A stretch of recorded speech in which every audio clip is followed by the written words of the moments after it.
Nega mushuklar odamlarga itlardan ham ko'proq bog'lanadi? Tadqiqotlarga ko'ra mushuklar bizni onasi yoki otasi deb hisoblashadi. Axir biz ularni boqamiz, parvarish qilamiz, xuddi haqiqiy ota-onadek g'amxo'rlik qilamiz.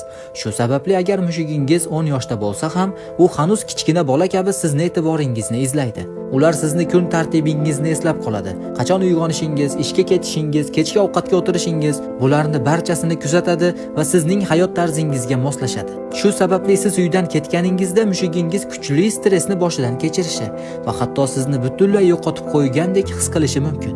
Olimlar mushuklar ustida tajriba o'tkazishdi. Mushuklar va ularning egalari notanish xonaga joylashtirildi. Mushuklar egalari yonida bo'lganida o'zlarini xotirjam tutishdi. Lekin egalari xonadan chiqib ketishi bilan 65% mushuklarda xavotir belgilari paydo bo'ldi. Mushuklar nafaqat bizni sevadi, balki bizni davolaydi ham.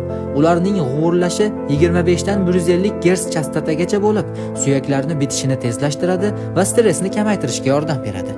Agar mushugingiz tizzangizga joylashib, katta ko'zlari bilan sizga qarayotgan bo'lsa, bilingki, u sizga "men seni sevaman" deyapti.